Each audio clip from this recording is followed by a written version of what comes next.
ఇంకోటి మేడం యాక్చువల్‌గా మనం స్లీప్ ఆప్నియా అంటాము. అంటే గురక అనేది వాళ్ళకంటే పక్క వాళ్ళకి కూడా పెద్ద సమస్యగా మారుతుంది. కొన్నిసార్లు నిద్రలో మనకు ఆక్సిజన్ అందక లేవడం కూడా జరుగుతుంది. కొన్నిసార్లు అలా ఆక్సిజన్ అందక మరణించిన సందర్భాలు కూడా ఉన్నాయి. అవును.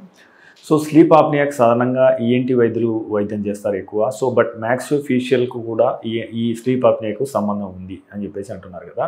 సో దీని గురించి వివరించండి. స్లీప్ ఆప్నియాకి సంబంధించి మీరు ఎటువంటి వైద్యం అందిస్తారు? స్లీప్ ఎప్నియా మీరు అన్నది కరెక్టే. Most of the reason sleep ఎప్నియాకంతా ఈఎన్టీ రిలేటెడ్ ప్రాబ్లమ్సే ఉంటాయి.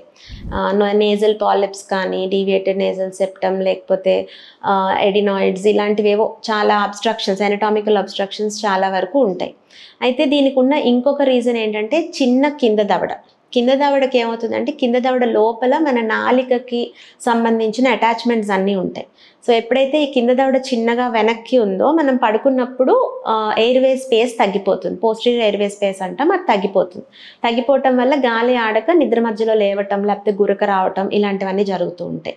సో మనం నార్మల్గా స్లీప్ ఎప్నియా ఉన్న పేషెంట్స్కి రొటీన్ స్లీప్ స్టడీస్ చేసి ఇతర ఏ ఎనటామికల్ అబ్స్ట్రక్షన్స్ లేవు అండ్ చిన్న దవడ ఉంది అని మనకి నిర్ధారణ అయితే ఆ దవడని కింద ఉన్న అంటే గెడ్డాన్ని మనం ముందుకి తీసుకురావచ్చు సర్జికల్గా. దీన్ని జీనియోప్లాస్టీ ప్రొసీజర్స్ అంటాము.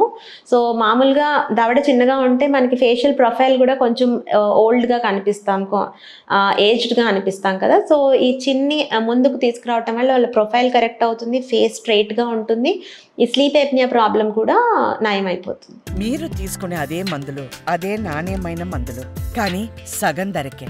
అవును, మెడ్ ప్లస్ బ్రాండ్స్ పై 50 to 80% తగ్గింపు.